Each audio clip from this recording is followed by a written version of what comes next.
किसी महापुरुख ने शब्द कहने पे कि धरती ते साध वास्ती सी, पर लुटेरिया ने साध बाहर कर दिते ते कब्जा अपना कर लिया। धर्मशाला भी धर्मियों की बनाई सी, पर चेते रखियो धर्मियों की बनाईयां हुई धर्मशाला ते गुरुद्वारियां विच अक्सर बहुत थावां ते डाकू काबज होए बैठे ने। शब्द बड़ा औखा है कहना। वो अपना कब्जा करी बैठे ने। कला गुरुद्वारे ने किसी धर्म स्थान ते देखो, गुरु साहब ने कहा रब दी खेड है, कबीर धरती साध की तस्कर बैशे गाहे। ये धरती सी धर्म कमाण वास्ते, पर तस्करां ने, चोरां ने, गैंग वालियां ने इस धर्मशाला उत्ते अपना कब्जा कर लिया है। एक दूजे नूं मार रहे ने। गुरु साहब नूं पुछो, मैं कहना दुनिया दे सामने रखिया जाए कि धरती खून वहाण वास्ते नहीं, ये धरती पाप कमाण वास्ते नहीं, ये धरती रब ने धर्मशाला बनाई है, सच्चे दी बनाई है। जो कुछ तू कर्म इत्थे करना उहदे सच्चे दे दरबार तेरी पहुंच होवेगी, पुछ होवेगी।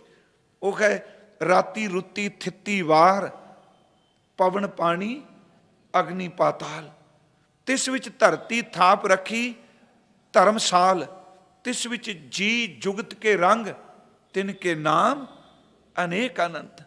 पर अगला वचन, जो मर्जी तू कर रहे हैं, इत्थे बड़े सवाल उठते हैं। कर्म कर्म विच बंदा जिहड़ा है वो स्वतंत्र है, पर चेते रखियो भोगण विच ये परतंत्र है। इनू मैं सीधे जिहा शब्द स्वतंत्र परतंत्र नूं पंजाबी दी शब्दावली च कहा कि कर्म करन विच सानू खोले, पर भोगण विच सानू खुल नहीं, सानू ते हुक्म लागू होवेगा। मान लो मैनू रब ने थां दिती है भी आ तेरे सामने ऑप्शन है, हुण तू किधर जाना चाहना, चोण मैं करनी, पर जिस रस्ते ते मैं जाना पिया, जिथे मुकाम आना उथों मैं पिछा भज नहीं सकांगा। इसे करके बाबा फरीद साहब ने कर्म करदे शब्द वरतिया, वो भले बंदिया कर्मां दा बीज तू किकरां दा बीजिया ते मंगना पिया तू दाखां ते अंगूरे, किवें हो सकदा जो बीजिया वो कट हुण। हुण तू स्वतंत्र नहीं, हाँ बीजन वेले स्वतंत्र सै। जिथे तू किकर बीजिया उत्थे तू अंगूर दी बेल भी ला सकदा सी, उस धरती तो संतरा भी पैदा हो सकदा सी, उस धरती तो अंब फ्रूट पैदा हो सकदा सी। पर जो कुछ तू हुण बीज दिता, हुण भज के कित्थे जाएगा? जो बीजिया इनू कट, ते सारी जिंदगी तू कपाह कतदा रहा ते मंगदा रेशम पिया, जो कुछ कत्तिया कपड़े उही तन उत्ते पाने। मैं तां अर्ज कीती इत्थे कर्म करन विच असीं स्वतंत्र खां, भोगण विच असीं परतंत्र हां, सानूं भोगना पेगा। हाँ कर्म करन तो बाद किते बंदे नूं अंदर दी समझ पै जाए ते गुरु किरपा करे कीते कोई बीजे कोई किकरां नूं भी वो रस बना दिंदा हुंदा, ओहदी बख्शिश हो जाए। तां ही साहिब ने बाणी विच बचन कीते ते फरमायो ने, कहन लगे लोड़ां दाख बजूरियां, किकर बीजै जट, हंडा उन कताएं दा पैदा लोड़ै पट। इत्थे मैं जो तो पौड़ी की व्याख्या कर रहा, राती रुती थित्ती वार, पवन पानी अग्नि पाताल, तिस विच धरती थाप रखी धर्मसाल, तिस विच जी जुगत के रंग, तिनके नाम अनेक अनंत। कर्मी कर्मी होए विचार, सच्चा आप सच्चा दरबार। वो आप सच्चा है, ਉਹਦਾ दरबार सच है। अज सतगुरुआं ने दूजी पौड़ी नाल दर्ज पहले सलोक विच बख्शिश की कि सलोक महला पहला, पहले गुरुदेव धन गुरु नानक साहिब जी का अमृत सलोक फरमायो ने कि सच्चे तेरे खंड। याद रखियो इत्थे सच्चा शब्द जिथे आवेगा उत्थे मैं अर्ज कर देंगा। चच्चे नूं सिर्फ एक लां लगी, इहदे वल ध्यान नहीं दिता जाता। सच्चे तेरे खंड, खंड का अर्थ टुकड़ा, खंड का अर्थ हिस्सा। जिमें आ खंडां का जिक्र किया जाता है, आ धरती एक टुकड़ा कह लीए। परमात्मा तेरे रचे हुए जिहड़े देश ने ये खंड ने। देश शब्द ना वरतां क्योंकि देश भी खंड टुकेगा नहीं, क्योंकि धरती एक खंड है, मंगल एक खंड है, बुध एक खंड है, वख-वख जिहड़े। सच्चे तेरे खंड जिन्ने तू प्लैनेट बनाए ने, जिन्नियां तू धरतियां बनाईयां, जिन्ने तू ग्रह बनाए ने, थे परिपूर्ण परमात्मा सच्चे दे बनाए हुए ये सच ने, ये झूठ नहीं, ये दिसदे पे ने। हुण फिर इनू ध्यान नाल सुनियो, मैं जो बेनती कर लगा, मैं जो पहला बोलिया सिर्फ इस करके कि इस सलोक की समझ पै जाए मैनू ये किवें सच है सब कुछ। हुण ये धरती है, ये झूठ तां नहीं, ये सच दे आश्रित है, सच दे आधारित है, ये सच्चे दा बनाया होया एक टुकड़ा है। सच्चे तेरे खंड, अगे महाराज कहते ने कि सच्चे ब्रह्मंड, ब्रह्मंड खंड ते ब्रह्मंड दो चीज़ां ने। खंड है एक हिस्सा ते ब्रह्मंड का अर्थ है जिहदे वर्गे पता नहीं किन्ने को ने। धरती एक खंड है, पर चेते रखो ब्रह्मंड विच इहो जिहा पता नहीं किन्ने को खंड ने, कोई पता ही नहीं, कोई था ही नहीं पाया। सच्ची गल है, साइंस जिहड़ी है वो यतन करदी पई है, उतावली हुंदी पई है। आ साडी धरती तो है ही कुछ नहीं, इस सूरज तो कई कई गुणा वड्डे सूरज ने। ते प्यारो अपना सूरज उन्हां सामने इंज लगदा है जिवें निक्की जी बिंदी चमकदी होवे। सतगुरु कहंदे ने वो सारा जो सिरजिया वो किन्ने बनाया, कौन सी उन्होंने बनाने वाला। ये बनाए हुए तेरे खंड भी सच ने, क्योंकि तेरे आधारित ने, ये तेरे सहारे ते ने। सच्चे ब्रह्मंड, ये तेरे शब्द ना भुलियो। मेरी बेनती फिर श्लोक के अर्थ बिल्कुल स्पष्ट होणगे। सच्चे तेरे खंड, जे सच्चे कल्ले कहंदे भी किसे बंदे दे बनाए खंड, फिर सच नहीं, ये तेरे करके सच है।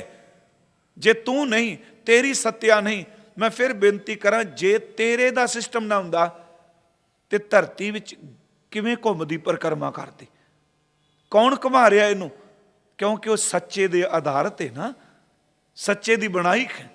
सच्चे तेरे खंड, सच्चे ब्रह्मंड, इस धरती दे खंड तो होर जिन्ने खंड ने जिन्होंने असीं ब्रह्मंड कहने, मिल्की वे कह लो, आकाश गंगा कह लो, पता नहीं किन्ना को अगे तो अगे बंदा तो पहुंच ही नहीं सकता।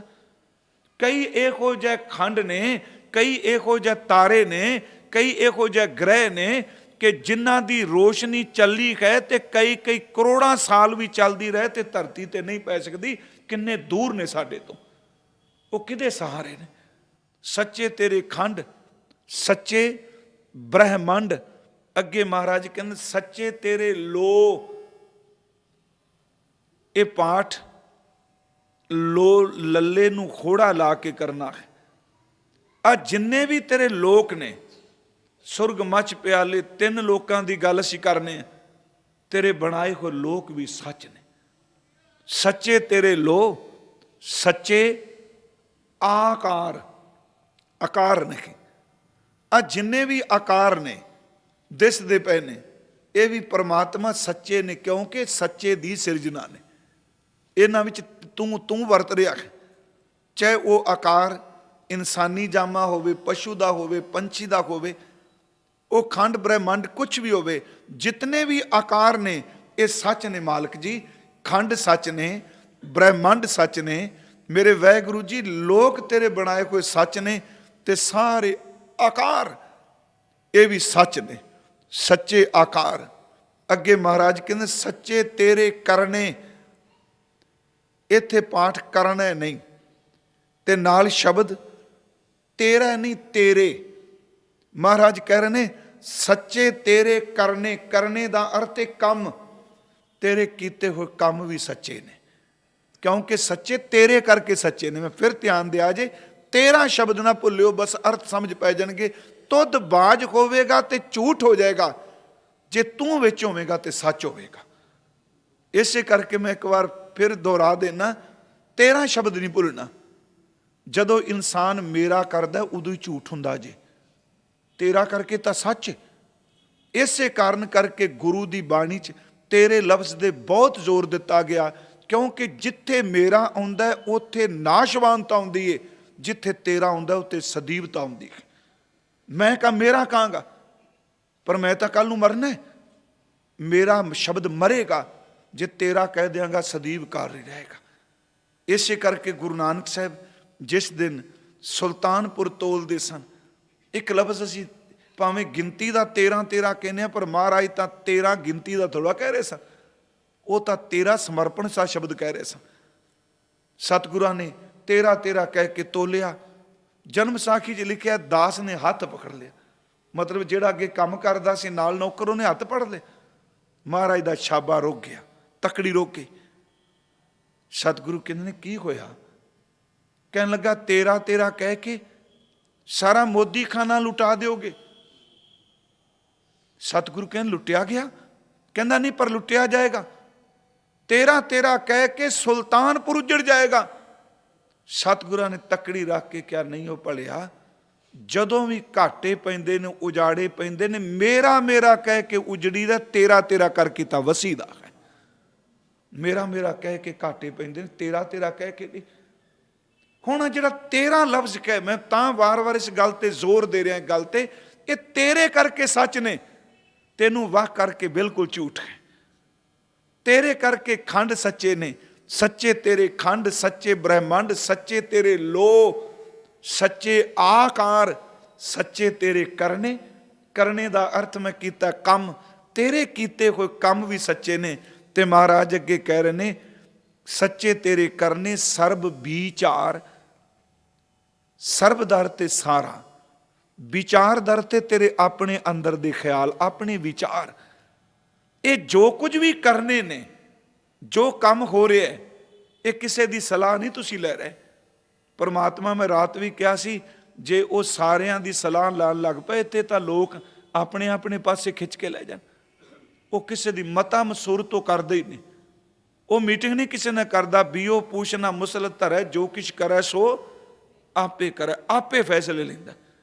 ਕਹਿੰਦੇ ਤੇਰੇ ਕੰਮ ਵੀ ਸੱਚੇ ਨੇ, ਤੇ ਜਿੰਨੇ ਤੇਰੇ ਵਿੱਚੋਂ ਫੁਰਨੇ ਵਿਚਾਰ ਨਿਕਲਦੇ ਪਏ ਨੇ, ਤੇਰੇ ਵਿਚਾਰ ਵੀ ਸੱਤ ਨੇ ਬਣਾਉਣ ਵਾਲੇ, ਕਿਉਂਕਿ ਜੋ ਬਣਾਉਣ ਲਈ ਤੂੰ ਵਿਚਾਰ ਕਰ ਰਹੇ ਹੋ ਸੱਚ ਹੈ। ਸੱਚੇ ਤੇਰੇ ਕਰਨੇ ਸਰਬ ਵਿਚਾਰ। ਸੱਚਾ ਤੇਰਾ ਅਮਰ, ਸੱਚਾ ਦੀਵਾਨ। ਨਾਣੇ ਨਾਲ ਬੋਲਣਾ, ਨੰਨੇ ਨਾਲ ਨਹੀਂ ਬੋਲਣਾ। ਮਹਾਰਾਜ ਕਹਿ ਰਹੇ ਨੇ ਸੱਚਾ ਤੇਰਾ ਅਮਰ। ਉਂਝ ਵੈਸੇ ਅਮਰ ਦਾ ਅਰਥ ਹੁੰਦਾ ਹੈ ਹੁਕਮ। ਬਾਣੀ 'ਚ ਬੜੀ ਵਾਰੀ ਸ਼ਬਦ ਆਇਆ, ਲਿਵ ਛੁੜਕੀ ਲੱਗੀ ਤ੍ਰਿਸ਼ਨਾ ਮਾਇਆ ਅਮਰ ਵਰਤਾਇਆ। ਜਿਵੇਂ ਅਸੀਂ ਪੜ੍ਹਦੇ ਹਾਂ ਸੱਚਾ ਅਮਰ, ਸੱਚੀ ਪਾਤਸ਼ਾਹੀ। ਅਮਰ ਦਾ ਅਰਥ ਹੁੰਦਾ ਹੁਕਮ, ਪਰ ਇੱਥੇ ਅਰਥ ਗੁਰਮੁਖ ਵਿਦਵਾਨਾਂ ਨੇ ਹੁਕਮ ਦੀ ਬਜਾਏ, ਕਿਉਂਕਿ ਅੱਗੇ ਆ ਜਾਣਾ ਸੱਚਾ ਤੇਰਾ ਹੁਕਮ, ਸੱਚਾ ਫੁਰਮਾਨ, ਪਰ ਇੱਥੇ ਅਮਰ ਸ਼ਬਦ ਉਹਨਾਂ ਪਾਤਸ਼ਾਹੀ ਲਈ ਵਰਤਿਆ। ਸੱਚਾ ਤੇਰਾ ਅਮਰ, ਸੱਚਾ ਦੀਵਾਨ। ਤੇਰੀ ਪਾਤਸ਼ਾਹੀ ਸੱਚ ਹੈ, ਤੇਰੀ ਪਾਤਸ਼ਾਹੀ ਨੂੰ ਕੋਈ ਚੈਲੰਜ ਨਹੀਂ ਕਰ ਸਕਦਾ। ਕੋਈ ਜੰਮੀ ਨਹੀਂ ਤੇਰੀ ਪਾਤਸ਼ਾਹੀ ਨੂੰ ਚੈਲੰਜ ਕਰ ਸਕੇ। ਮੈਂ ਬੇਨਤੀ ਫਿਰ ਕਰਾਂਗਾ, ਇਹ ਸਤਿਗੁਰਾਂ ਨੇ ਬੜੀ ਸਾਡੀ ਤੇ ਬਖਸ਼ਿਸ਼ ਕੀਤੀ। ਰੱਬ ਦੇ ਦਰਬਾਰ ਨੂੰ ਕੋਈ ਚੈਲੰਜ ਨਹੀਂ ਕਰ ਸਕਿਆ। ਜਿਹਨੇ ਚੈਲੰਜ ਕਰਨ ਦਾ ਯਤਨ ਕੀਤਾ, ਚੇਤੇ ਰੱਖਿਓ ਚੀਰ ਕੇ ਰੱਖ ਦਿੱਤੇ। ਉਹਦੀ ਸ਼ਕਤੀ ਨੂੰ ਕੋਈ ਨਹੀਂ ਸਾਹਮਣੇ ਖਲੋ ਸਕਦਾ। ਹਰਨਾਕਸ਼ ਨੇ ਚੈਲੰਜ ਕੀਤਾ, ਪਰ ਨੋਹਾਂ ਨਾਲ ਪਾੜ ਕੇ ਸੜ ਦਿੱਤਾ। ਉਹਦੀ ਪਾਤਸ਼ਾਹੀ ਸੱਚ ਹੈ। ਸੱਚਾ ਤੇਰਾ ਅਮਰ, ਤੇਰੀ ਪਾਤਸ਼ਾਹੀ ਸੱਚ ਹੈ। ਤੇ ਮਹਾਰਾਜ ਸੱਚੇ ਪਾਤਸ਼ਾਹ ਕਹਿ ਰਹੇ ਨੇ ਸੱਚਾ ਦੀਵਾਨ। ਦੀਵਾਨ ਦਾ ਅਰਥ ਹੈ ਦਰਬਾਰ। ਤੇਰਾ ਦਰਬਾਰ ਵੀ ਸੱਚ ਹੈ। ਨਾ ਤੇਰੀ ਪਾਤਸ਼ਾਹੀ ਕਦੀ ਖਤਮ ਹੋਣੀ ਹੈ, ਨਾ ਤੇਰੇ ਦਰਬਾਰ ਨੇ ਕਦੀ ਖਤਮ ਹੋਣਾ ਹੈ। ਇਹੀ ਕਾਰਨ ਜਦੋਂ ਇਹੋ ਜਿਹੇ ਸ਼ਬਦ ਪੜ੍ਹ ਕੇ ਸਲੋਕਾਂ ਨਾਲ ਕੋਈ ਬੰਦਾ ਜੁੜ ਕੇ ਜਾਂਦਾ, ਸੱਚੀ ਗੱਲ ਉਹਨੂੰ ਹਰ ਬੰਦਾ ਜਿਹੜਾ ਹਉਮੈ 'ਚ ਬੋਲਦਾ ਉਹ ਨਿੱਕਾ ਦਿਸਦਾ ਹੈ। ਉਹ ਕਹਿੰਦਾ ਇਹ ਹੈ ਕੀ ਚੀਜ਼। ਇਸੇ ਕਰਕੇ ਮੈਂ ਬਾਣੀ 'ਚੋਂ ਕੁਝ ਪ੍ਰਮਾਣ ਦੇਣਾ। ਵੱਡਾ ਤੇਰਾ ਦਰਬਾਰ, ਸੱਚਾ ਤੁਧ ਤਖਤ। ਤੇਰਾ ਤਖਤ ਜਿਹੜਾ ਦਰਬਾਰ ਹੈ ਉਹ ਝੂਠਾ ਨਹੀਂ। ਤੇਰਾ ਅਮਰ ਝੂਠਾ ਨਹੀਂ, ਤੇਰੀ ਪਾਤਸ਼ਾਹੀ ਝੂਠੀ ਨਹੀਂ। ਵੱਡਾ ਤੇਰਾ ਦਰਬਾਰ, ਸੱਚਾ ਤੁਧ ਤਖਤ। ਸਿਰ ਸ਼ਾਹਾਂ ਪਾਤਸ਼ਾਹ ਨੇਚਲ, ਚੌਰ ਛੱਤ। ਤੇਰਾ ਚਵਰ ਤੇ ਛੱਤ ਨੇਚਲ ਹੈ, ਇਹਨੂੰ ਕੋਈ ਹਿਲਾ ਹੀ ਨਹੀਂ ਸਕਦਾ। ਤੇਰੇ ਦਰਬਾਰ ਨੂੰ ਕਿਸੇ ਐਸੇ ਇਸੇ ਕਰਕੇ ਜਪਜੀ ਸਾਹਿਬ 'ਚ ਇੱਕ ਬਚਨ ਪੜ੍ਹਦੇ, ਸੋ ਪਾਤਸ਼ਾਹ ਸ਼ਾਹ ਪਾਤ ਸਾਹਿਬ ਨਾਨਕ ਰਹਿਣ ਰਜ਼ਾਈ। ਉਹ ਪਾਤਸ਼ਾਹ ਦਾ ਪਾਤਸ਼ਾਹ। ਕਬੀਰ ਜੈਸਾ ਮਹਾਂਪੁਰਖ ਭਗਤ, ਉਹਦੇ ਸਾਹਮਣੇ ਜਦੋਂ ਕੋਈ ਰਾਜਾ ਜਾਂਦਾ ਹੈ ਉਹ ਇੱਕੋ ਗੱਲ ਕਹਿੰਦਾ, ਇਹ ਕੂੜਾ ਹੈ। ਬੜਾ ਵੱਡਾ ਮਾਣ ਬਣਦਾ, ਬਾਬੁਲ ਮੇਰਾ ਵੱਡ ਸਮਰੱਥ था, बड़ा ਸਮਰੱਥ है मेरा पिता बाबुल। ਧਰੂ ਨੂੰ ਰਾਜ ਗੱਦੀ ਤੋਂ ਧੱਕਿਆ ਗਿਆ। ਸਿਰ ਮੈਂ ਬੇਨਤੀ ਕਰ ਲਈ ਨਾ ਕਿ ਕੰਨ ਰਸ ਲਈ। ਉਤਾਨਪਾਦ ਰਾਜੇ ਦੀ ਰਾਣੀ ਸੁਰੀਚੀ ਤੇ ਸੁਨੀਤੀ, ਧਰੂ ਬਾਪ ਦੀ ਗੋਦ 'ਚ ਬੈਠਾ, ਮਤਰਈ ਨੇ ਬਾਹੋਂ ਪਕੜ ਕੇ ਬਾਹਰ ਸੱਟਿਆ, ਤਖਤ ਤੋਂ ਥੱਲੇ ਸੱਟ ਦਿੱਤਾ 5 ਸਾਲ ਦਾ ਨਿਆਣਾ। ਗੁਰੂ ਸਾਹਿਬ ਨੇ 5 ਸਾਲ ਉਮਰ ਉਹਦੀ ਮੰਨੀ। 5 ਬਰਖੋ ਕੋ ਅਨਾਥ ਧਰੂ ਬਾਰਕ ਹਰ ਸਿਮਰਤ ਅਟਾਰੇ, ਉਹ ਅਟਲ ਹੋ ਗਿਆ। 5 ਸਾਲ ਦੇ ਬੱਚੇ ਨੂੰ ਧੂ ਕੇ ਬਾਹਰ ਸੱਟਿਆ। ਉਹਨੇ ਮਾਂ ਤੋਂ ਆ ਕੇ ਪੁੱਛਿਆ, ਆ ਜਿਸ ਗੱਦੀ ਤੇ ਮੇਰਾ ਬਾਪ ਬੈਠਾ ਹੈ, ਜਿਸ ਚੰਦੋਵੇ ਦੇ ਥੱਲੇ ਮੇਰਾ ਬਾਪ ਬੈਠਾ ਹੈ, ਇਹ ਗੱਦੀ ਮੇਰੇ ਕੋਲ ਆ ਸਕਦੀ? ਮੈਨੂੰ ਤੂੰ ਦੱਸ, ਤੂੰ ਇਸ ਘਰ 'ਚ ਰਖੇਲ ਬਣ ਕੇ ਆਈ ਸੈਂ ਕਿ ਰਾਣੀ ਬਣ ਕੇ? ਨਿਆਣੇ ਦੇ ਸਵਾਲ ਸੀ। ਮਾਂ ਨੇ ਕਿਹਾ ਰਾਣੀ ਬਣ ਕੇ। ਫਿਰ ਕਹਿੰਦਾ ਜੇ ਤੂੰ ਰਾਣੀ, ਮੈਂ ਤੇਰਾ ਬੇਚਾ ਰਾਜਕੁਮਾਰ, ਮੈਨੂੰ ਧੱਕੇ ਕਿਉਂ ਪਏ?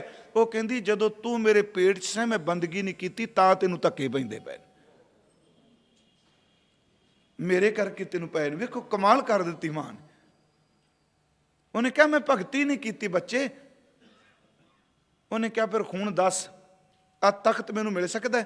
ਉਹਨੇ ਕਿਹਾ ਪੁੱਤਰ ਜੇ ਤੈਨੂੰ ਤਖਤ ਦੀ ਚਾਹ ਹੈ ਨਾ, ਇਹ ਤਖਤ ਕੱਲ ਨੂੰ ਖਤਮ ਹੋ ਜਾਣਾ, ਤੂੰ ਵੀ ਲੈ ਲਿਆ ਤਾਂ ਮੈਂ ਤੈਨੂੰ ਇੱਕ ਉਸ ਰਾਜੇ ਦੀ ਦੱਸ ਪਾਨੀ ਆ ਜਿਹਦੇ ਤਖਤ ਤੱਕ ਕੋਈ ਪਹੁੰਚਦਾ ਤੇ ਕਦੀ ਧੱਕੇ ਨਹੀਂ ਪੈਂਦੇ ਹੁੰਦੇ। ਉਹਨੇ ਕਿਹਾ ਕਿਹੜਾ ਰਾਜਾ? ਕਹਿਣ ਲੱਗੀ ਪਾਰ ਬ੍ਰਹਮ ਪਰਮੇਸ਼ਰ। ਉਹਦੇ ਮਨ 'ਚ ਦੁਨੀਆ ਦੇ ਤਖਤ ਦੀ ਲਾਲਸਾ ਸੀ, ਪਰ ਮਾਂ ਨੇ ਇੱਕ ਉਸ ਤਖਤ ਵੱਲ ਇਸ਼ਾਰਾ ਕਰ ਦਿੱਤਾ ਜਿਸ ਤਖਤ ਨੂੰ ਕੋਈ ਚੈਲੰਜ ਨਹੀਂ ਕਰ ਸਕਦਾ।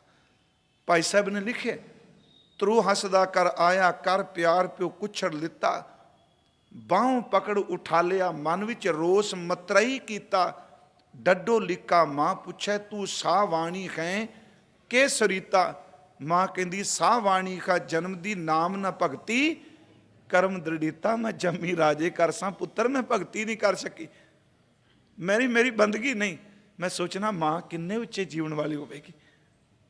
ਭਗਤੀ ਵਾਲਾ ਹੀ ਕਹਿ ਸਕਦਾ ਮੈਂ ਭਗਤੀ ਨਹੀਂ ਕੀਤੀ, ਖਾਲੀ ਭਾਂਡਾ ਕਹਿੰਦਾ ਮੈਂ ਬਹੁਤ ਕੁਝ ਕਮਾਇਆ। ਸਾਹ ਵਾਣੀ ਕਾ ਜਨਮ ਦੀ ਨਾਮ ਨਾ ਭਗਤੀ ਕਰਮ ਦ੍ਰਿੜੀਤਾ, ਕਹਿੰਦਾ ਮਾਂ ਕਿਸ ਉਦਮ ਤੇ ਰਾਜ ਮਿਲੇ, ਸ਼ਤਰੂ ਤੇ ਸਭ ਹੋਵਨ ਮੀਤਾ। ਮਾਂ ਕਹਿੰਦੀ ਪਰਮੇਸ਼ਰ ਆਰਾਧੀਏ ਜਿੱਦੋਂ ਹੋਈ ਹੈ ਪਤ ਪੁਨੀਤਾ। ਬਾਹਰ ਚੱਲਿਆ ਕਰਨ ਤਪ, ਮਨ ਬੈਰਾਗੀ ਹੋਏ ਅਤੀਤਾ, ਨਾਰਦ ਮਨੁ ਉਪਦੇਸ਼ਿਆ, ਨਾਮ ਨਿਧਾਨ ਅਮਿਓ ਰਸ ਪੀਤਾ। ਪਿੱਛੋਂ ਰਾਜੇ ਸੱਦਿਆ ਅਵਚਲ ਰਾਜ ਕਰੋ ਨਿਤ ਨੀਤਾ, ਹਾਰ ਚੱਲੇ ਗੁਰਮੁਖ ਜਗ ਜੀਤਾ। ਜਿਹੜਾ ਅੰਦਰੋਂ ਮੈਂ ਵੱਲੋਂ ਪਾਸਿਓਂ ਹਾਰ ਜਾਂਦਾ, ਮੈਂ ਨੂੰ ਛੱਡ ਜਾਂਦਾ, ਉਹ ਗੁਰਮੁਖ ਜਗਤ ਨੂੰ ਜਿੱਤ ਲੈਂਦਾ ਹੈ। ਵਾਹਿਗੁਰੂ ਮੇਰੇ ਦੇ ਰਾਜ ਨੂੰ ਕੋਈ ਚੈਲੰਜ ਨਹੀਂ ਕਰ ਸਕਦਾ। ਸਤਿਗੁਰੂ ਕਹਿੰਦੇ ਤੇਰੇ ਖੰਡ ਸੱਚੇ, ਤੇਰੇ ਬ੍ਰਹਿਮੰਡ ਸੱਚੇ, ਤੇਰੇ ਲੋਕ ਸੱਚੇ, ਤੇਰੇ ਆਕਾਰ ਸੱਚੇ। ਹੁਣ ਅਗਲੀ ਗੱਲ ਵੀ ਇਹ ਤਾਂ ਉਹਦੀ ਸਾਰੀ ਪਰਜਾ ਹੈ, ਪਰ ਕਹਿਣ ਲੱਗੇ ਤੇਰਾ ਦਰਬਾਰ ਵੀ ਸੱਚਾ, ਤੇਰੀ ਪਾਤਸ਼ਾਹੀ ਵੀ ਸੱਚੀ, ਜਿੱਥੇ ਬੈਠਾ ਸਾਰਿਆਂ ਨੂੰ ਕੰਟਰੋਲ ਕਰੀ ਹੋਇਆ ਹੈ। ਆਪ ਨਾਥ ਨਾਥੀ ਸਭ ਜਾਕੀ, ਉਹਨੇ ਨੱਥੀ ਕੀਤੇ।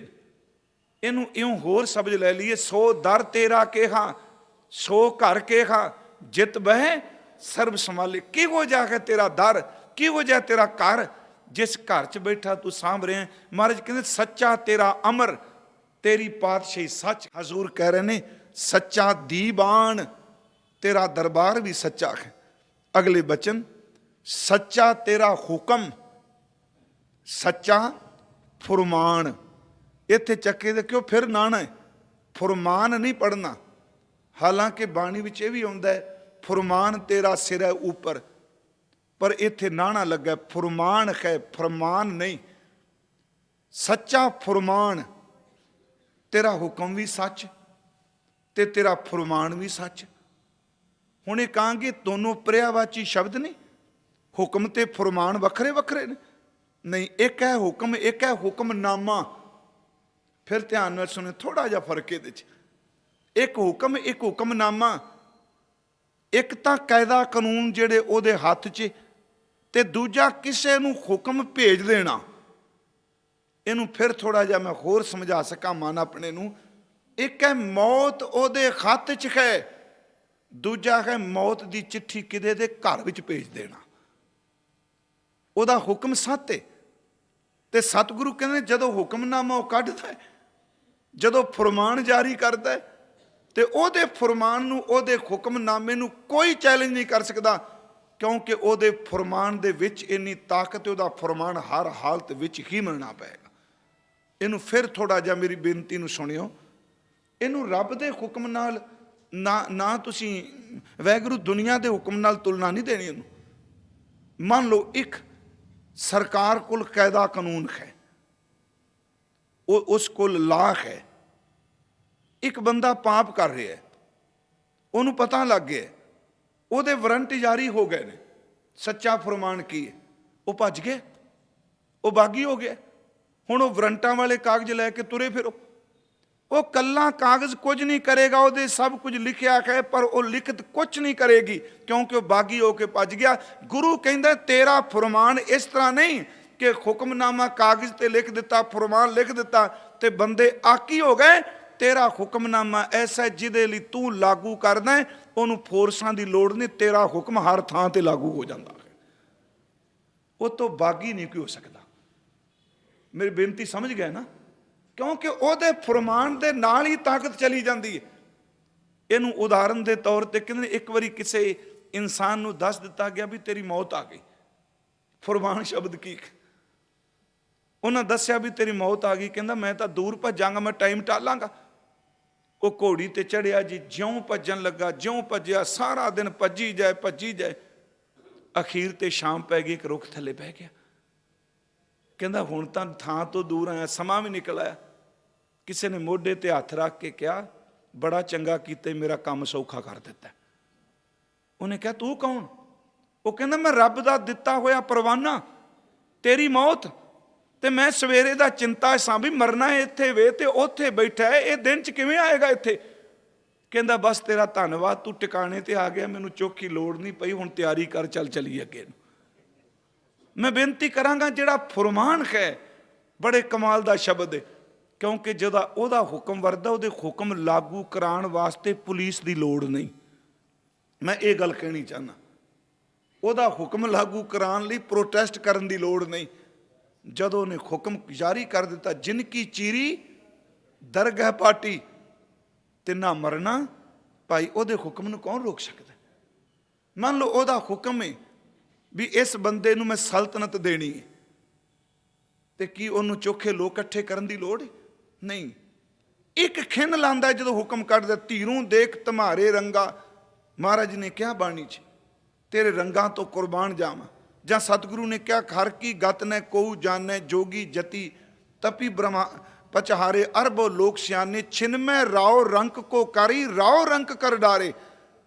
ਇੱਕ ਖਿੰਨ 'ਚ ਤੇਰਾ ਹੁਕਮਨਾਮਾ ਆਇਆ, ਜਿਹੜਾ ਚੰਗਾ ਭਲਾ ਸਵੇਰੇ ਅਰਬਾਂ ਪਤੀ ਸੀ, ਸ਼ਾਮ ਨੂੰ ਸੜਕ ਤੇ ਖਲੋਤਾ ਮੰਗਤਾ। ਇੱਕ ਮੰਗਤਾ ਸੀ, ਬਸ ਇੱਕ ਛਿਨ ਲਾਇਆ, ਸਵੇਰੇ ਪਾਤਸ਼ਾਹ ਬਣਿਆ ਬੈਠਾ। ਪਿਆਰਿਓ, ਉਹਦੀ ਪਾਤਸ਼ਾਹੀ ਸੱਚੀ ਏ, ਉਹਦਾ ਦਰਬਾਰ ਸੱਚਾ ਹੈ। ਗੁਰੂ ਨਾਨਕ ਸਾਹਿਬ ਕਹਿੰਦੇ ਨੇ ਉਹਦਾ ਹੁਕਮ ਸੱਚਾ ਹੈ, ਤੇ ਉਹ ਜਦੋਂ ਹੁਕਮਨਾਮੇ ਕੱਢਦਾ ਉਹਦੇ ਫਰਮਾਨ ਵੀ ਸੱਚੇ ਨੇ, ਉਹਨਾਂ ਨੂੰ ਕੋਈ ਝੁਠਲਾ ਨਹੀਂ ਸਕਦਾ। ਸੱਚਾ ਤੇਰਾ ਹੁਕਮ, ਸੱਚਾ ਫਰਮਾਨ, ਅੱਗੇ ਸੱਚਾ ਤੇਰਾ ਕਰਮ। ਇੱਥੇ ਕਰਮ ਦਾ ਅਰਥ ਕੀਤੇ ਹੋਏ ਕੰਮ ਨਹੀਂ ਕਰਨਾ, ਕਿਉਂਕਿ ਗੁਰਬਾਣੀ ਵਿੱਚ ਕਰਮ ਸ਼ਬਦ ਦੇ ਅਰਥ ਬਹੁਤ ਆਏ ਨੇ। ਇੱਕ ਵਾਰ ਮੈਂ ਅਰਜ਼ ਕੀਤੀ ਸੀ, ਕਰਮ ਦਾ ਅਰਥ ਹੈ ਧਰਮ ਕੇ ਨਾਮ ਤੇ ਕੀਤੇ ਕੰਮ। ਕਰਮ ਦਾ ਅਰਥ ਹੈ ਸਾਡੇ ਕੀਤੇ ਹੋਏ ਕੰਮ। ਕਰਮ ਦਾ ਅਰਥ ਹੈ ਬਖਸ਼ਿਸ਼। ਜਿਵੇਂ ਅਸੀਂ ਪੜ੍ਹਦੇ ਹਾਂ, ਕਿਰਤ ਕਰਮ ਕੇ ਵਿਛੜੇ, ਉਹ ਸਾਡੇ ਕੰਮ। ਦੱਦਾ ਦੋਸ਼ ਨਾ ਦਿਉ ਕਿਸੇ, ਦੋਸ਼ ਕਰਮਾਂ ਆਪਣਿਆਂ, ਸਾਡੇ ਕੰਮ। ਕਰਮ ਧਰਮ ਪਾਖੰਡ ਜੋ ਦਿਸੈ ਕਰਮ ਕਾਂਡ, ਜਿਨ ਕੋ ਨਦਰ ਕਰਮ ਤੇ ਨਕਾਰ। ਉੱਥੇ ਕਰਮ ਦਾ ਅਰਥ ਹੈ ਬਖਸ਼ਿਸ਼। ਇੱਥੇ ਮਹਾਰਾਜ ਜੀ ਨੇ ਜਿਹੜਾ ਸ਼ਬਦ ਵਰਤਿਆ ਨਾ, ਕਹਿਣ ਲੱਗੇ ਪ੍ਰਮਾਤਮਾ ਸੱਚਾ ਤੇਰਾ ਕਰਮ, ਤੇਰੀ ਬਖਸ਼ਿਸ਼ ਸੱਚ ਹੈ, ਤੇਰਾ ਕਰਮ ਸੱਚ ਹੈ, ਤੇਰੀ ਬਖਸ਼ਿਸ਼ ਝੂਠੀ ਨਹੀਂ। ਅੱਗੇ ਕਹਿੰਦੇ ਸੱਚਾ ਨੀਸ਼ਾਨ। ਆਹ ਬਖਸ਼ਾਂ ਜਿਹੜੀਆਂ ਤੂੰ ਕੀਤੀਆਂ ਪਈਆਂ ਨੇ, ਤੇਰੀਆਂ ਸੱਚੀਆਂ ਨਿਸ਼ਾਨੀਆਂ ਨੇ ਕਿ ਰੱਬ ਦਿਆਲੂ ਹੈ। ਨਿਸ਼ਾਨ ਦਾ ਅਰਥ ਆਪਾਂ ਸਮਝ ਗਏ ਨਾ, ਉਹਦੀ ਜਿਹੜੀ ਦਿੱਤੀ ਕੋਈ ਦਾਤ ਹੈ, ਇਹ ਨਿਸ਼ਾਨੀ ਵਜੋਂ। ਉਸ ਪਰਮਾਤਮਾ ਦੀ ਬਖਸ਼ਿਸ਼ ਸੱਚ, ਉਹਦੀ ਬਖਸ਼ਿਸ਼ ਦਾ ਨਿਸ਼ਾਨ ਸੱਚ। ਇਸੇ ਨੂੰ ਗੁਰੂ ਨੇ ਕਿਹਾ, ਗਾਵੇ ਕੋ ਦਾਤ ਜਾਣੇ, ਨਿਸ਼ਾਨ ਤੇਰੀ ਨਿਸ਼ਾਨੀ ਜਾਣ ਕੇ ਤੈਨੂੰ ਕੋਈ ਗਾ ਰਿਹਾ। ਉਹਦੀ ਬਖਸ਼ਿਸ਼, ਉਹਦਾ ਚਿੰਨ੍ਹ ਹੈ। ਰਵਿੰਦਰਨਾਥ ਟੈਗੋਰ ਨੇ ਗੱਲ ਕਹੀ ਸੀ, ਕਹਿੰਦਾ ਜਦੋਂ ਕੋਈ ਬੱਚਾ ਇਸ ਧਰਤੀ ਤੇ ਜਨਮ ਲੈਂਦਾ ਹੈ, ਇਹ ਨਿਸ਼ਾਨੀ ਹੈ ਰੱਬ ਦੀ ਬਖਸ਼ਿਸ਼ ਦੀ ਕਿ ਰੱਬ ਇਸ ਧਰਤੀ ਉੱਤੇ ਦਿਆਲੂ ਹੈ। ਉਂਝ ਬਖਸ਼ਿਸ਼ ਦੇ ਨਿਸ਼ਾਨ ਹੁੰਦੇ ਵੀ ਨੇ। ਇੱਕ 12 ਸਾਲ ਦਾ ਬੱਚਾ, 11-12 ਸਾਲ ਦਾ ਬੱਚਾ, ਰਾਜੇ ਦਾ ਪੁੱਤਰ ਹੈ, ਪਿਤਾ ਦੀ ਮੌਤ ਹੋ ਚੁੱਕੀ। ਅੱਜ ਕੇਸ ਵਾਂਦਾ ਪਿਆ ਸ਼ੀਸ਼ੇ ਕੋਲ ਖਲੋ ਕੇ ਆਪ, ਤੇ ਇੱਕੋ ਦਮ ਆਪਣੇ ਮੱਥੇ ਦੇ ਉੱਤੇ ਉਹਨੇ ਇੱਕ ਕਾਲੀ ਜੀ ਨਿਸ਼ਾਨੀ ਦੇਖੀ, ਚਿੰਨ੍ਹ ਦੇਖਿਆ, ਕੇਸ ਵਾਂਦੇ ਨੇ। ਉਹਨੂੰ ਹੱਥ ਨਾਲ, ਉਂਗਲ ਨਾਲ ਕੇਸ ਪਕੜ ਕੇ ਇਸ ਤਰ੍ਹਾਂ ਮਲਣ ਲੱਗ ਪਿਆ, ਕੋਈ ਸੱਟ ਤਾਂ ਨਹੀਂ ਵੱਜੀ। ਅੱਗੇ ਕਦੀ ਧਿਆਨ ਨਹੀਂ ਸੀ ਦਿੱਤਾ, ਕੇਸਾਂ ਤੋਂ ਬਿਲਕੁਲ ਥੱਲੇ, ਪਰ ਉਹਨੂੰ ਦਰਦ ਨਹੀਂ ਹੋਈ। ਉਹਨੇ ਫਿਰ ਸ਼ੀਸ਼ੇ ਨੇੜੇ ਹੋ ਕੇ ਦੇਖਿਆ, ਕੁਝ ਲਿਖਿਆ ਲੱਗਦਾ ਹੈ, ਦਰਦ ਵੀ ਨਹੀਂ। ਕੇਸ ਉਹਨੇ ਜੂੜਾ ਬੰਨ ਲਿਆ, ਉੱਤੇ ਦਸਤਾਰ ਆਪੇ ਬੰਨ ਲਈ, ਪੱਗ ਬੰਨ ਲਈ, ਮਾਂ ਕੋਲ ਆਇਆ। ਕਹਿੰਦਾ, ਅੰਮਾ ਮੈਨੂੰ ਛੋਟੇ ਹੁੰਦਿਆਂ ਕਦੀ ਸੱਟ ਵੱਜੀ ਸੀ? ਮਾਂ ਨੇ ਕਿਹਾ, ਨਹੀਂ ਪੁੱਤਰ, ਬਿਲਕੁਲ ਨਹੀਂ ਵੱਜੀ। ਕਹਿੰਦਾ, ਯਾਦ ਕਰ ਕਿਤੇ ਵੱਜੀ ਹੋਵੇ। ਮਾਂ ਨੇ ਕਿਹਾ, ਬਿਲਕੁਲ ਨਹੀਂ। ਪਰ ਕਹਿੰਦਾ, ਨਹੀਂ ਮਾਂ, ਅੱਜ ਜਦੋਂ ਮੈਂ ਕੇਸ ਵਾਹ ਰਿਹਾ ਸਾਂ, ਮੈਂ ਧਿਆਨ ਨਾਲ ਪਹਿਲੀ ਵਾਰ ਦੇਖਿਆ, ਮੇਰੇ ਮੱਥੇ ਤੇ ਕੇਸਾਂ ਦੇ ਥੱਲੇ ਕੋਈ ਦਾਗ ਲੱਗਾ ਹੈ। ਮਾਂ ਰੋ ਪਈ। ਉਹਨੇ ਕਿਹਾ, ਮਾਂ ਤੂੰ ਰੋਈ ਕਿਉਂ? ਮੈਂ ਤੈਨੂੰ ਕਿਹਾ ਮੈਨੂੰ ਸੱਟ ਵੱਜੀ, ਤੂੰ ਕਿਹਾ ਬਿਲਕੁਲ ਨਹੀਂ ਵੱਜੀ, ਤੇ ਇਹ ਦਾਗ ਕਿਹਦਾ ਹੈ? ਕਹਿਣ ਲੱਗੀ, ਪੁੱਤ ਇਹ ਦਾਗ ਨਹੀਂ, ਇਹ ਬਖਸ਼ਿਸ਼ ਦਾ ਚਿੰਨ੍ਹ ਹੈ। ਉਹਨੇ ਕਿਹਾ, ਬਖਸ਼ਿਸ਼ ਦਾ ਚਿੰਨ੍ਹ? ਬਖਸ਼ਿਸ਼ ਦੀ ਨਿਸ਼ਾਨੀ ਇਹ ਕੀ? ਅੱਗੋਂ ਕਹਿੰਦੀ, ਇਹ ਕਹਿਣ ਲੱਗੀ, ਪੁੱਤ ਇਹ ਬੜੀ ਵੱਡੀ ਬਖਸ਼ਿਸ਼ ਤੇ ਵੱਡਿਆਂ ਦੀ ਬਖਸ਼ਿਸ਼। ਉਹ ਦਾਤ ਦੇਣ ਲੱਗਿਆ, ਨਿਸ਼ਾਨੀ ਦੇ ਗਏ ਸਨ ਆਪਣੀ, ਕਿਉਂਕਿ ਉਹਦੀ ਦਾਤ ਦਿੱਤੀ ਝੂਠੀ ਨਹੀਂ ਸੀ। ਮੈਂ ਸਿਰਫ ਇਸ ਕਰਕੇ ਅਰਥ ਕਰ ਰਿਹਾ, ਉਹਦੀ ਬਖਸ਼ਿਸ਼ ਦੇ ਚਿੰਨ੍ਹ ਹੁੰਦੇ ਨੇ। ਬੇਟਾ ਪੁੱਛਦਾ, ਮਾਂ ਕਿਹੜੀ ਬਖਸ਼ਿਸ਼, ਕਿਹੜੀ ਨਿਸ਼ਾਨੀ? ਕਹਿਣ ਲੱਗੀ, ਪੁੱਤਰ ਤੇਰੇ ਪਿਤਾ ਜੀ ਜਦੋਂ ਕਾਇਮ ਸਨ, ਤੇਰੇ ਜਨਮ ਤੋਂ ਪਹਿਲਾਂ ਇੱਥੇ ਗੁਰੂ ਤੇਗ ਬਹਾਦਰ ਆਏ ਸਨ, ਅਸਾਮ ਦੀ ਧਰਤੀ। ਤੇਰੇ ਪਿਤਾ ਦਾ ਨਾਮ ਤੂੰ ਜਾਣਨਾ? ਕਹਿਣ ਲੱਗੇ, ਹਾਂ ਮੇਰੇ ਪਿਤਾ ਜੀ ਰਾਮ ਰਾਏ। ਕਹਿਣ ਲੱਗੇ, ਬੇਟਾ ਤੇਰੇ ਪਿਤਾ ਜੀ ਤੇ ਸਤਿਗੁਰੂ ਬਹੁਤ ਦਿਆਲੂ ਹੋਏ, ਬੜੇ ਖੁਸ਼ ਹੋਏ, ਸਾਡੇ ਘਰ ਰਹੇ, ਸਵੇਰੇ ਸ਼ਾਮ ਸੰਗਤ। ਇੱਕ ਦਿਨ ਤੇਰੇ ਪਿਤਾ ਉਦਾਸ ਹੋ ਗਏ। ਗੁਰੂ ਤੇਗ ਬਹਾਦਰ ਮਹਾਰਾਜ ਸਿੰਘਾਸਨ ਤੇ ਬੈਠੇ ਨੇ ਘਰ, ਤੇਰੇ ਪਿਤਾ ਨੂੰ ਉਦਾਸ ਦੇਖ ਕੇ ਕਹਿਣ ਲੱਗੇ, ਤੁਸੀਂ ਉਦਾਸ ਕਿਉਂ? ਤੇਰੇ ਪਿਤਾ ਜੀ ਕਹਿਣ ਲੱਗੇ, ਨਹੀਂ ਬਸ। ਫਿਰ ਸਤਿਗੁਰੂ ਕਹਿੰਦੇ ਨੇ, ਲੁਕਾਓ ਨਾ, ਤੁਸੀਂ ਕਿਉਂ ਉਦਾਸ ਹੋ? ਅੱਖਾਂ ਭਾਰੀਆਂ ਤੇਰੇ ਪਿਤਾ ਜੀ ਦੀਆਂ। ਕਹਿਣ ਲੱਗੇ, ਸਤਿਗੁਰੂ ਰਾਜ ਭਾਗ ਸਭ ਕੁਝ ਦਿੱਤਾ, ਪਤਾ ਨਹੀਂ ਇਹ ਚਿੰਤਾ ਲੱਗ ਗਈ, ਇਹਨੂੰ ਸਾਂਭਣ ਵਾਲਾ ਕੋਈ ਨਹੀਂ, ਸੰਤਾਨ ਨਹੀਂ ਕਰਨਾ, ਪੁੱਤਰ ਨਾ ਧੀ। ਕਹਿੰਦੇ ਸਤਿਗੁਰਾਂ ਨੇ ਬੇਟਾ ਹੱਥ 'ਚ ਛਾਪ ਪਕੜੀ ਸੀ, ਉਹ ਛਾਪ ਇੱਕੋ ਦਮ ਤੇਰੇ ਪਿਤਾ ਦੇ ਸਰੀਰ ਤੇ ਲਾਈ। ਕਹਿਣ ਲੱਗੇ, ਉਸ ਛਾਪ ਦੇ ਉੱਤੇ ਇੱਕ ਓਂਕਾਰ ਉਕਰਿਆ ਸੀ। ਲਾ ਕੇ ਤੇਰੇ ਪਿਤਾ ਦੇ ਤਨ ਨੂੰ ਇਹ ਸ਼ਬਦ ਕਹੇ ਸਨ, ਰਾਜਾ ਤੇਰੇ ਘਰ ਵੀ ਸਾਡਾ ਸਿੱਖ ਜਨਮ ਲਏਗਾ, ਉਹਦੇ ਕੇਸਾਂ ਤੋਂ ਥੱਲੇ, ਮੱਥੇ ਤੋਂ ਉੱਤੇ ਇਹ ਨਿਸ਼ਾਨ ਬਣਿਆ ਹੋਵੇਗਾ ਇੱਕ ਓਂਕਾਰ ਦਾ। ਅਸੀਂ ਤੈਨੂੰ ਹੁਣੇ ਦੇ ਦਿੰਦੇ ਹਾਂ, ਉਹ ਸਾਡੀ ਨਿਸ਼ਾਨੀ ਹੋਵੇਗੀ। ਗੁਰੂ ਨਾਨਕ ਦੇ ਘਰੋਂ ਦਾਤ ਆਏਗੀ। ਪੁੱਤਰ ਤੇਰਾ ਜਨਮ ਹੋਇਆ, ਤੇਰੇ ਪਿਤਾ ਜੀ ਚਲਾਣਾ ਕਰਨ ਲੱਗੇ, ਤੇ ਇੱਕ ਸ਼ਬਦ ਉਹਨਾਂ ਕਿਹਾ ਸੀ ਮੈਨੂੰ ਕਿ ਦੇਖੀ ਇਹ ਗੁਰੂ ਨਾਨਕ ਦੇ ਘਰ ਦੀ ਦਾਤ ਦੀ ਨਿਸ਼ਾਨੀ ਲੱਗੀ ਮੱਥੇ ਤੇ ਗੁਰੂ ਸਾਹਿਬ ਕਹਿ ਕੇ ਗਏ ਸਨ, ਇਹਦੇ ਕੇਸ ਨਾ ਕੱਟਿਓ।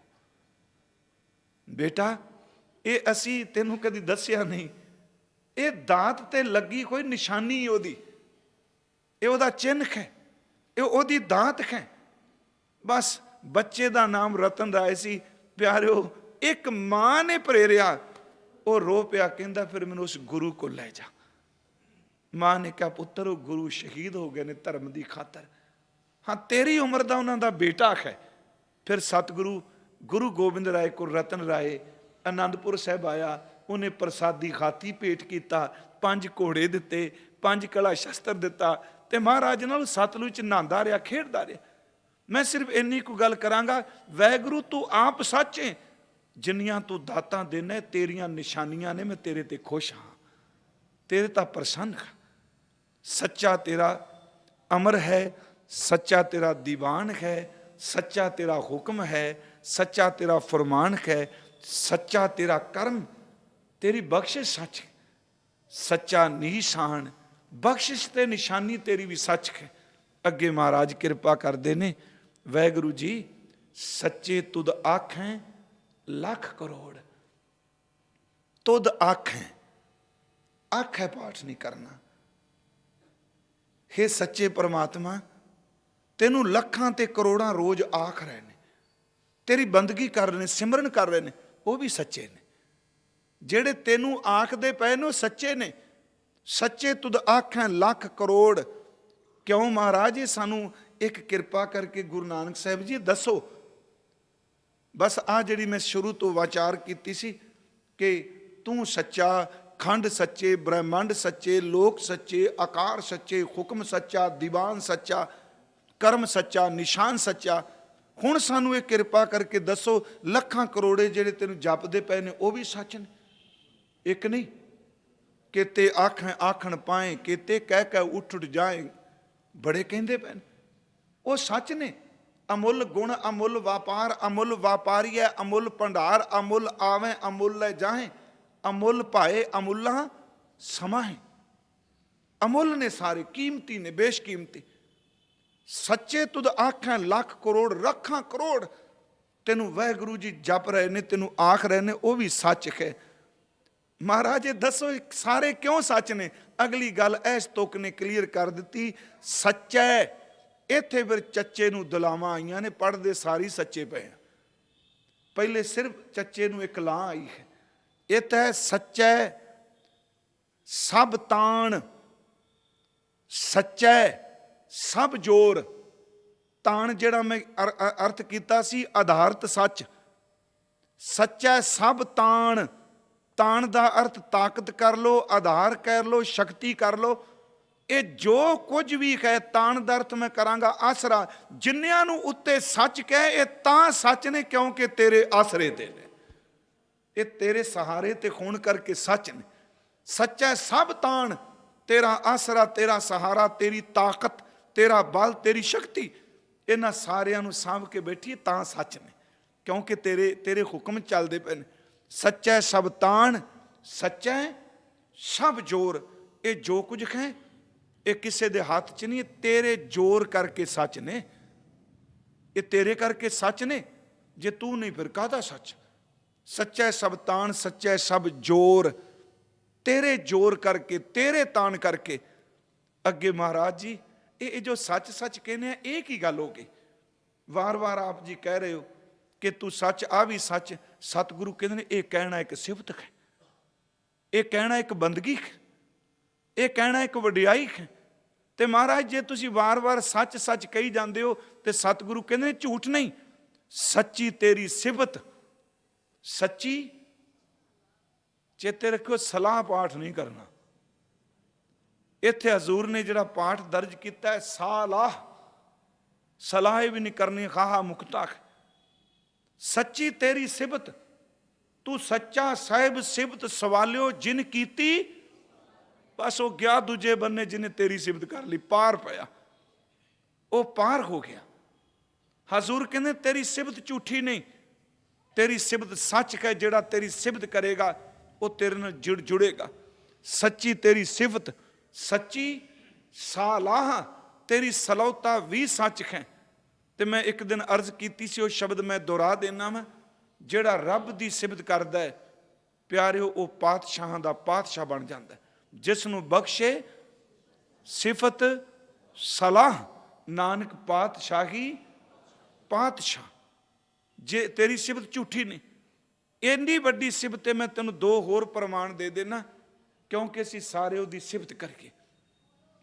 ਮੈਂ ਇੱਕ ਦਿਨ ਅਰਜ਼ ਕੀਤੀ ਸੀ, ਜਿਹੜੀ ਚੀਜ਼ ਟੁੱਟ ਜਾਏ ਉਹਨੂੰ ਗੰਢਣ ਵਾਸਤੇ ਤੇ ਯਤਨ ਕਰਨੇ। ਗੁਰੂ ਨਾਨਕ ਸਾਹਿਬ ਦਾ ਬੋਲ ਹੈ, ਲੋਹੇ ਦੀ ਚੀਜ਼ ਟੁੱਟੇ, ਗੰਢਣ ਵਾਸਤੇ ਅੱਗ ਦੀ ਲੋੜ ਪੈ ਗਈ, ਅੱਗ ਤੋਂ ਬਿਨਾਂ ਗੰਢੀ ਨਹੀਂ ਜਾਣੀ। ਸੋਨੇ ਦਾ ਬਰਤਨ ਟੁੱਟ ਜਾਏ, ਅੱਗ ਤੋਂ ਬਿਨਾਂ ਗੰਢਿਆ ਨਹੀਂ ਜਾਣਾ।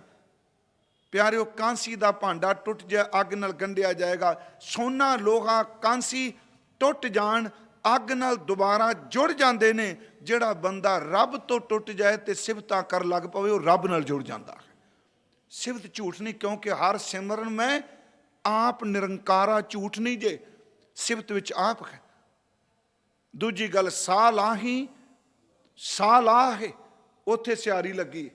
ਏਤੀ ਸੁਰਤ ਨਾ ਪਾਈਆ ਨਦੀਆਂ ਅਤੈ ਵਾਹ ਪਵੈ ਸਮੁੰਦ ਨਾ ਜਾਣੀਏ। ਇਹਦੇ ਅਰਥ ਕੀ ਨੇ? ਨਦੀ ਤੁਰ ਪਵੇ ਤੇ ਸਮੁੰਦਰ 'ਚ ਮਿਲ ਜਾਏ ਤੇ ਪਤਾ ਹੀ ਨਹੀਂ ਲੱਗਦਾ ਨਦੀ ਦਾ ਪਾਣੀ ਕਿਹੜਾ। ਤੇ ਮੇਰਾ ਗੁਰੂ ਨਾਨਕ ਕਹਿੰਦਾ, ਜਿਹੜਾ ਸਿਫਤਾਂ ਕਰਨ ਲੱਗ ਪਵੇ, ਜਦੋਂ ਮਿਲ ਜਾਂਦਾ ਪਤਾ ਹੀ ਨਹੀਂ ਲੱਗਦਾ ਬੰਦਾ ਕਿਹੜਾ ਤੇ ਰੱਬ ਕਿਹੜਾ। ਅਭੇਦ ਹੈ। ਸੁਣ ਸਕੀ ਜੀ ਮੈਂ ਪੀਓ ਬਸੈ, ਪਤਾ ਹੀ ਨਹੀਂ ਲੱਗਦਾ ਜੀਓ ਕਿ ਪੀਓ ਕਿਹੜਾ, ਦੋਨਾਂ 'ਚ। ਸੱਚੀ ਤੇਰੀ ਸਿਫਤ ਸੱਚੀ ਸਾਹ ਲਾ। ਹਜ਼ੂਰ ਸੱਚੇ ਪਾਤਸ਼ਾਹ ਜੀ ਬਚਨ ਕਰ ਰਹੇ ਨੇ ਕਿ ਸੱਚੀ ਤੇਰੀ ਕੁਦਰਤ ਸੱਚੇ ਪਾਤਸ਼ਾਹ। ਤੇਰੀ ਆ ਕੁਦਰਤ ਜੋ ਕੋਈ ਤਾਂ ਹੈ, ਬਲਿਹਾਰੀ ਕੁਦਰਤ ਵਸਿਆ, ਇਹ ਵੀ ਸੱਚ ਹੈ। ਸੱਚੀ ਤੇਰੀ ਕੁਦਰਤ, ਤੇ ਅਖੀਰ ਤੇ ਫਿਰ ਸ਼ਬਦ ਵਰਤਿਆ। ਪਹਿਲਾਂ ਤੇਰੇ ਤੇਰੇ ਕਹਿ ਕੇ ਗਏ ਨਾ, ਤੇਰਾ ਸੱਚ ਤੇਰੇ, ਇਸ ਤਰ੍ਹਾਂ ਅਖੀਰ ਤੇ ਕਿਹਦੇ ਕਹਿਣ ਲੱਗੇ? ਸੱਚੀ ਤੇਰੀ ਕੁਦਰਤ ਸੱਚੇ ਪਾਤਸ਼ਾਹ। ਹੇ ਮੇਰੇ ਪਾਤਸ਼ਾਹ, ਸੱਚੇ ਪਾਤਸ਼ਾਹ, ਇਹ ਤੇਰੀ ਬਣਾਈ ਹੋਈ ਕੁਦਰਤ ਸੱਚ। ਅਖੀਰ ਤੇ ਨਾਨਕ ਸੱਚ ਧਿਆਇਨ ਸੱਚ। ਜਿਹੜੇ ਸੱਚ ਨੂੰ ਧਿਆਉਂਦੇ ਨੇ ਉਹ ਵੀ ਸੱਚ ਨੇ। ਦੇਖੋ, ਜਿਹੜੇ ਧਿਆਉਂਦੇ ਨੇ, ਗੁਰੂ ਨਾਨਕ ਸਾਹਿਬ ਕਹਿੰਦੇ ਨੇ, ਉਹ ਸੱਚ ਹੋ ਜਾਂਦੇ ਨੇ। ਜਿਨ ਹਰ ਮਨ ਵਸਿਆ ਸੇ ਦਰ ਸਾਚੇ, ਦਰ ਸਾਚੇ ਸਚਿਆਰਾ। ਉਹਨਾਂ ਦੀ ਸ਼ੋਭਾ ਜੁਗ ਜੁਗ ਹੋਈ, ਕੋਏ ਨਾ ਮਿਟਨ ਖਾਰਾ। ਉਹ ਸੱਚ ਨੇ ਭਗਤੀ ਕਰਨ ਵਾਲੇ। ਜਿਨੇ ਨਾਮਦੇਵ ਨੂੰ ਤਸੀਹੇ ਦਿੱਤੇ ਝੂਠ ਸੀ, ਨਾਮਦੇਵ ਸੱਚ ਅੱਜ ਵੀ ਕਾਇਮ ਹੈ। ਕਬੀਰ ਜੀ ਨੂੰ ਗੰਗਾ ਸੱਟਿਆ, ਉਹ ਝੂਠ ਸੀ, ਸੱਟਣ ਵਾਲਾ ਝੂਠ ਸੀ, ਪਰ ਬਚਣ ਵਾਲਾ ਅੱਜ ਵੀ ਸੱਚ ਹੈ। ਨਾਨਕ ਸੱਚ ਧਿਆਇਨ ਸੱਚ। ਜਿਹੜੇ ਸੱਚ ਨੂੰ ਧਿਆਉਂਦੇ ਨੇ ਉਹ ਸੱਚ ਨੇ, ਉਹ ਵੀ ਸੱਚੇ ਨੇ। ਨਾਨਕ ਮਹਾਰਾਜ ਅੱਗੇ ਸਤਿਗੁਰੂ ਕਹਿੰਦੇ ਨੇ, ਜੋ ਮਰ ਜੰਮੇ ਸੋ ਕੱਚ ਨਕੱਚ। ਬਿਲਕੁਲ ਝੂਠ ਨੇ ਜਿਹੜੇ ਜਨਮ ਤੇ ਮਰਨ ਦੇ ਤਾਣੇ 'ਚ ਪੈ ਗਏ। ਹੁਣ ਇਹ ਸਵਾਲ ਉੱਠੇਗਾ ਵੀ ਇਹ ਮਹਾਰਾਜ ਤੁਸੀਂ ਸਭ ਕੁਝ ਕਹਿ ਰਹੇ ਸੋ ਵੀ ਆਕਾਰ ਵੀ ਸੱਚੇ, ਇਹ ਫਿਰ ਕਿੱਥੋਂ ਵਿੱਚ ਨਿਕਲ ਆਏ ਕਿ ਜਿਹੜੇ ਨਹੀਂ ਬੰਦਗੀ ਕਰਦੇ? ਜੋ ਮਰ ਜੰਮੇ ਸੋ ਕੱਚ ਨਕੱਚ। ਚੇਤੇ ਰੱਖਿਓ, ਜਿਹੜੇ ਤੇਰੇ ਨੂੰ ਭੁਲਾ ਦਿੰਦੇ ਨੇ ਉਹ ਕੱਚੇ ਹੋ ਜਾਂਦੇ ਨੇ। ਜਿਹੜੇ ਉਹਨੂੰ ਵਿੱਚੋਂ ਵਿਸਾਰ ਦਿੰਦੇ ਨੇ ਝੂਠੇ ਹੋ ਜਾਂਦੇ ਨੇ। ਜੋ ਤੈਨੂੰ ਧਿਆਉਂਦੇ ਨੇ ਉਹ ਤ੍ਰੈ ਕਾਲ ਸੱਚ ਨੇ। ਉਹਨਾਂ ਕਦੀ ਬਿਨਸਨਾ ਨਹੀਂ। ਨਾਮ ਰਹਿਓ ਸਾਧੂ ਰਹਿਓ, ਰਹਿਓ ਗੁਰ ਗੋਬਿੰਦ। ਕਹੋ ਨਾਨਕ ਇਹ ਜਗਤ ਮੈਂ ਕਿਨ ਜਪਿਓ ਗੁਰਮੰਤ। ਜਿਹੜੇ ਤੈਨੂੰ ਧਿਆਉਂਦੇ ਨੇ ਉਹ ਸੱਚ ਨੇ, ਤੇ ਜਿਹੜੇ ਤੈਨੂੰ ਵਿਸਾਰ ਦਿੰਦੇ ਨੇ ਉਹ ਕੱਚ ਨੇ। ਬਸ ਆਹ ਗੱਲ ਕਲੀਅਰ ਹੋ ਜਾਏਗੀ ਕਿ ਜਿੱਥੇ ਵਿਸਾਰ ਦਿਓਗੇ ਤੇ ਕੂੜ ਰਾਜਾ ਬਣ ਜਾਏਗਾ, ਕੂੜ ਪ੍ਰਜਾ ਬਣੇਗੀ। ਜਿੱਥੇ ਸੱਚ ਧਿਆਓਗੇ ਪਿਆਰੇ, ਉੱਥੇ ਬ੍ਰਹਿਮੰਡ ਤੇ ਖੰਡ ਵੀ ਸੱਚੇ ਹੋ ਜਾਣ।